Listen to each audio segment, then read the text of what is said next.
Hi friends, welcome to our channel. இன்றைக்கி நம்ம பார்க்குற டாபிக் வந்து வாயு தொல்லை பற்றி தான் பேச போகிறோம். அதுக்கு முன்னாடி நீங்கள் நம்ம சேனலை சப்ஸ்கிரைப் பண்ணலன்னா சப்ஸ்கிரைப் பண்ணிக்கோங்க, பக்கத்தில் இருக்க பெல் ஐக்கானும் கிளிக் பண்ணிக்கோங்க. வாங்க டாபிக்குள்ளே போகலாம். பொதுவாக ஒரு மனுஷனுக்கு 5லேருந்து 10 முறையாவது வாயு வந்து வெளியேறணுங்க. இது வந்து ரொம்பவே சாதாரணமான ஒரு விஷயம். ஆனால் அந்த 10 முறைக்கும் மேலே, அதாவது அதிகப்படியான வாயு வெளியேறுது அப்படின்னா அது வந்து பிரச்சனை இருக்குதுன்னு அர்த்தங்க. ஸோ வீட்டில் இருக்கிறவங்க சாப்பிட்றத நானும் சாப்பிட்றேங்க, ஆனால் எனக்கு மட்டும்தான் அதிகப்படியான வாயு வெளியேறுது, அவங்களாம் நார்மலாக தான் இருக்காங்க அப்படின்னா, நீங்கள் செய்யக்கூடிய சின்ன சின்ன தவறுகள்னால கூட வாயு தொல்லை வந்து அதிகமாக இருக்கலாம். அது என்னென்னன்றதை இப்போ நான் வந்து லிஸ்ட் அவுட் பண்ணுறேன். வேகமாக சாப்பிட்றது, சரியாக மென்று சாப்பிடாதது, தண்ணியை அண்ணாந்து குடிக்கிறது, ஜூஸில் வந்து ஸ்ட்ரா யூஸ் பண்ணி குடிக்கிறது, ஸ்மோக்கிங்காக ஒரு சிலர் வந்து ஸ்விங்கம்லாம் சாப்பிடுவாங்க, அதனால் பேசிக்கிட்டே சாப்பிட்றது. இதனால் சாப்பாட்டோடு சேர்ந்து அதிகப்படியான கேஸ் வந்து உள்ளே போகும். இதனால தான் வாயு தொல்லை வந்து முக்கால்வாசி வரும். அதே போல் நிறைய பேர் இந்த லைஃப் ஸ்டைலில் வந்து ஹெவியான ஃபுட்டு லைக் பிரியாணி இல்லை ஃப்ரைட் ரைஸ் இல்லை அவுட் சைட் ஃபுட் ஏதாவது சாப்பிட்ட உடனே வந்து கார்பனேட் அடங்கிய ட்ரிங்க்ஸு, சோடா இல்லைனா வந்து கூல் ட்ரிங்க்ஸ் இந்த மாதிரி குடிக்கிறதுனால கண்டிப்பாக கேஸ் ஃபார்ம் ஆகுங்க. அதே மாதிரி கார்போஹைட்ரேட் அதிகம் உள்ள பொருள், பீன்ஸு, முட்டைகோஸு, கொண்டக்கடலை இதெல்லாம் வந்து சாப்பிடும்போது கேஸ் வந்து ரொம்பவே அதிகமாக வெளியாகும். இதை சாப்பிடக்கூடாதுன்னு நான் சொல்ல மாட்டேன், அதை சாப்பிட்றதுக்குன்னு ஒரு முறை இருக்குது. ஸோ இந்த மாதிரி முட்டைகோஸு, கொண்டக்கடலைலாம் எடுத்துக்கும் போது இரைப்பையில் வந்து சரியாக செரிமானம் ஆகாதுங்க. அந்த நேரம் அந்த பொருட்கள் எல்லாமே பெருங்குடலுக்கு போயிட்டு அதில் இருக்க பாக்டீரியாஸ் மூலயமா அது வந்து செரிமானப்படுத்தும். அந்த நேரம் கேஸ் வந்து ஆட்டோமேட்டிக்காக ரிலீஸ் ஆகும்.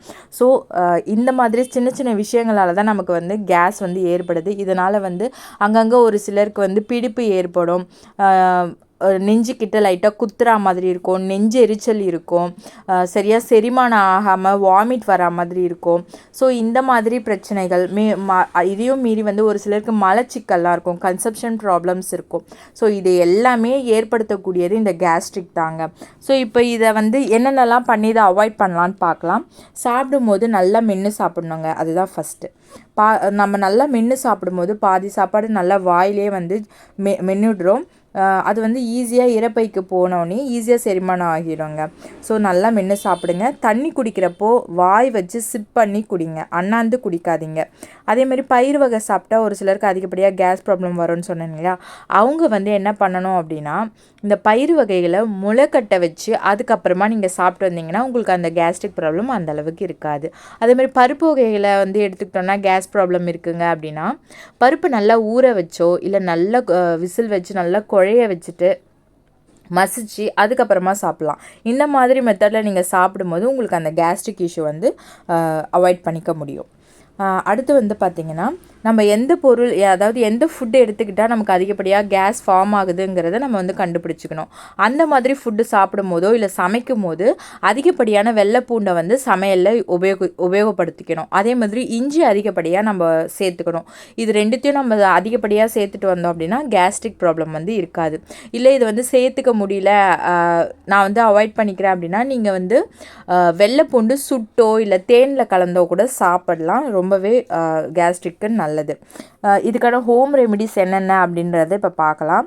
ஃபஸ்ட்டு ஓமம் வந்து வறுத்துட்டு தண்ணியில் போட்டு நல்லா கொதிக்க வச்சு வடிகட்டி குடிக்கலாம். அப்படி இல்லைனா சீரகத்தை தண்ணியில் போட்டு கொதிக்க வச்சு குடிக்கலாம்.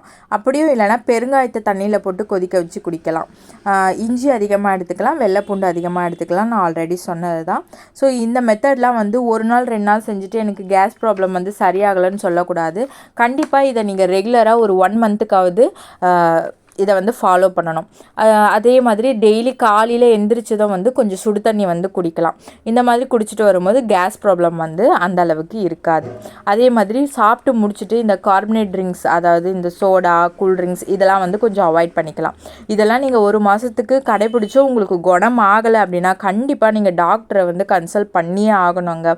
உங்களுக்கு மலச்சிக்கல் ப்ராப்ளம் இருந்தாலும் அதுவும் கேஸ் ப்ராப்ளம்னால தான் இருக்கும். ஸோ இதை கவனிக்காமல் விட்டிங்கன்னா உங்களுக்கு அல்சர் வரவும் வாய்ப்பு இருக்குது, நிறைய சைடு எஃபெக்ட்ஸ் வரவும் வாய்ப்பு இருக்குது. ஸோ கண்டிப்பாக இந்த வீடியோ உங்களுக்கு யூஸ்ஃபுல்லாக இருக்கும்னு நினைக்கிறேன். தேங்க்யூ ஃபார் வாட்சிங் தமிழ் இன்ஃபோ ஆர்எச்.